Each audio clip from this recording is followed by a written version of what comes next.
can do anything you decide to do. You can act to change and control your life. And the procedure, the process, is its own reward. The Yavapai County Sheriff's Office is asking for the public's help in locating a 34-year-old last seen on December 5th near Dewey, where he was asked to stay at a local resident's house. The resident refused and called the police. Miyagi was...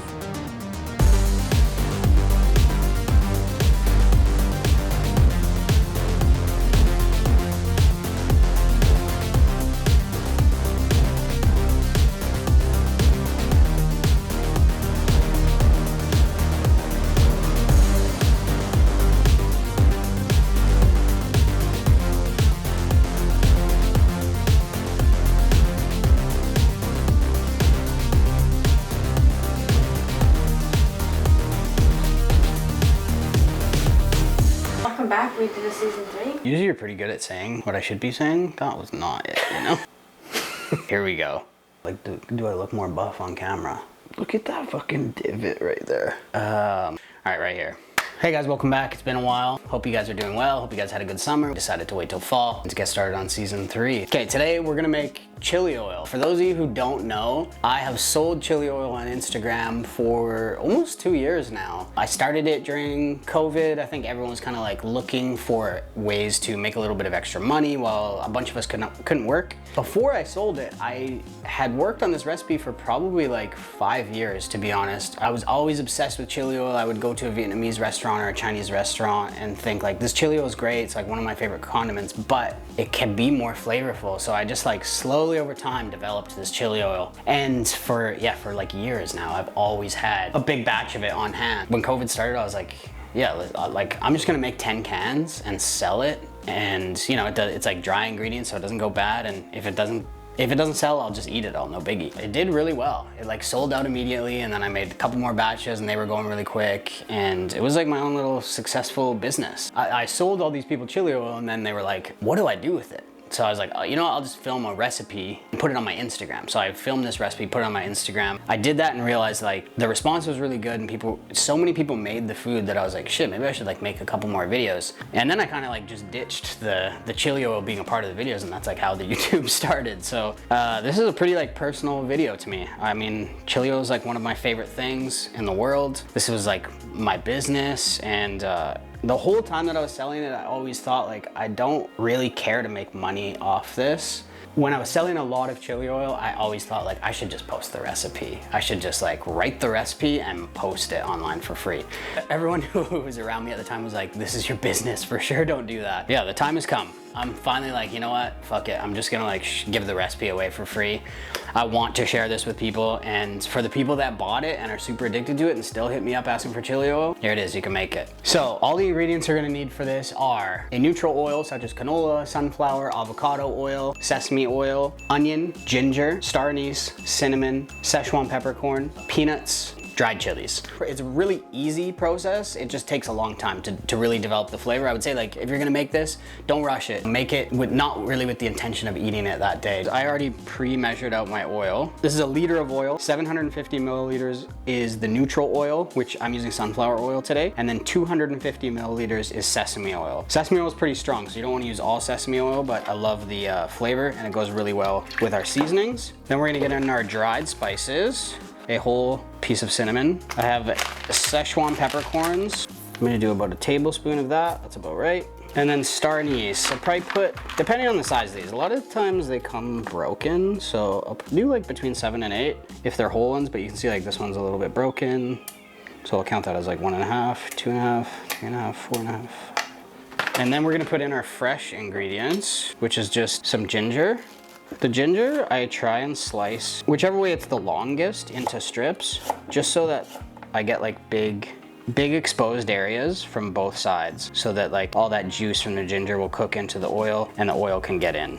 So about like, I don't know, 2 to 3 inches of ginger. And then just to help us make it taste savory, 1 onion. You don't have to cut this like too fancy. I just usually cut them into 4s, each half. Where this all gets strained out of the oil. So this is just us seasoning our oil, and that's it. The process here is like kind of as low as possible for as long as possible. So usually I would say minimum 4 hours up to like a full day. A lot of times what I'll do is I'll cook it for 4 hours, and then I'll actually just turn it off the heat, and the oil's still hot. It's not necessarily cooking, but it's still pulling out some flavor. And then I'll turn it off the heat. I'll let it sit for another 4 to 6 hours, and then I'll strain it and heat it up and do the pour over. I'm gonna start it about like just under medium till it gets like up to temp, till it starts to bubble, and then I'll probably just put it straight to low. Let it go for a few hours, check up on it a little bit, and then I'll show you the next step. Okay, so while our oil starts to cook, I'll set up the other ingredients. These are skin-on peanuts. I did try just like normal peanuts, and I was like, yeah, it kind of like doesn't really taste like much. It's a nice texture, but the flavor just wasn't there. So I bought these peanuts. You can buy these at like most Asian grocery stores, and I always look at the ingredients and see if they're seasoned. These actually aren't the ones I normally buy, but these have very similar seasonings. There's mustard, there's soy.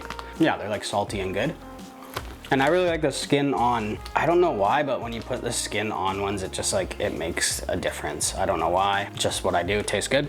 So ratio is like, I like 50-50. So I want like 50% oil and 50% chilies and peanuts, just because I like to have chunks for when I'm like eating noodles and stuff like that. And then I like to have, you know, a fair amount of just oil for like, you know, sauteing vegetables or something, or using as an oil in a vinaigrette. If we use 1 liter of oil, I'm gonna do about a ½ liter of peanuts, and then I'll do the rest of that liter, so about 400 mils of chilies. And you can play with the ratios here. If you like it spicier, you can do more chilies. If you like it less spicy, you can do less chilies as well. These chilies I buy, they just say crushed chili. And this is another one of those things I had to like fine tune, because a lot of times you buy these chilies, if the color is really dark, they're actually already pre-roasted. A lot of like Italian grocery stores will have the darker ones, but these ones are actually like raw seeds and raw pieces of chili ground up. And that's great because they're uncooked, because we're gonna cook them when we pour the oil over. If you use an already cooked chili that's been dried at like a higher temperature, so it's that dark brown, there's a good chance it'll burn. Yeah, try and find some that are like orange, red. With the peanuts, you're gonna wanna put them in a blender. If you have a food processor, that actually works even better. With crushing peanuts, you want them like quite dusty. Yeah, so you just wanna pulse it. If you just like hit it on and you're expecting to get dust, it'll turn into like, start to turn into peanut butter pretty quick. So I'll show you what it looks like.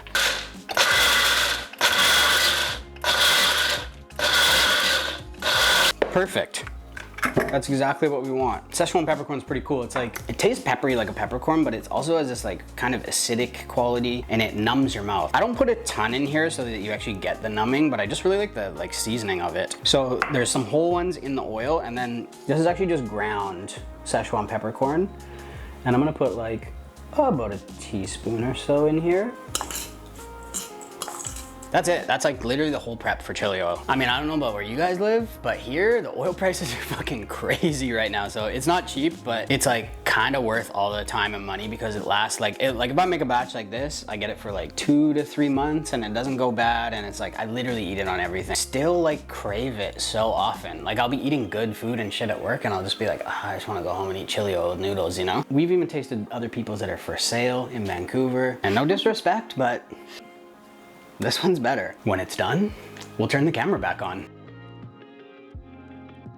To be honest, I have another batch that is bigger that I already cooked last night just to save on a little bit of time. So I actually have more chilies and peanuts than I initially showed, but the process here is the same. Just for this last 10 minutes, I actually want to crank this up, and I've done this a lot. I actually know my oven really well. If it's your first time doing this, I would suggest throwing the thermometer in here and waiting till it reaches 350 to 375, anywhere in there. Once you have that, it's hot enough to do the pour over. All the things that are in there have given its flavor to the oil. This is kind of like a quick process. You want to get it just up to temperature, and then we're going to pour it through a strainer over our dry stuff, and it's going to roast those chilies. It's going to continue to roast those peanuts a little bit, but if you go any higher, you risk the chance of burning your peanuts, burning your chilies, and then getting a little bit of burnt flavor from this stuff. Just would suggest that you have a lot more space than you need. If you don't have a big stainless steel bowl, definitely just use like a big pot, metal or steel, that's not gonna melt on you, and something that's big enough.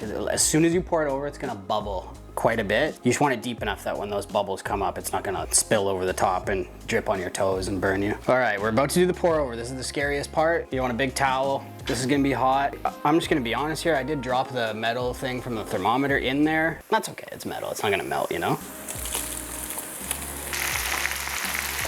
take all that stuff, and then I immediately want to go in with a fork and just make sure to mix all these chilies and peanuts around so they evenly get a little bit roasted by this oil. And the bubbles calm down pretty quickly. And that's it. We got this beautiful, chunky, spicy, well-seasoned, very flavorful chili oil. As it cools down and sits for the rest of the day, it will get this really deep, dark red. All right, that's it. Thanks for tuning in to the first episode. I was pretty excited to do this one just because this one's so personal to me, and I was really excited to share this recipe, so I hope somebody makes it, and if you do, please let me know either here or on Instagram or whatever. If you want to support the channel, there is a Ko-fi link down below. That's a direct donation that goes into the filming of these videos. Just feel free to leave a comment, leave a like, do all that stuff. We just need your guys' help, you know? I mean, you're already helping by watching the video, but if you can do anything above and beyond, please engage this season and secure that season 4. And I'll see you guys in the next video. Thanks.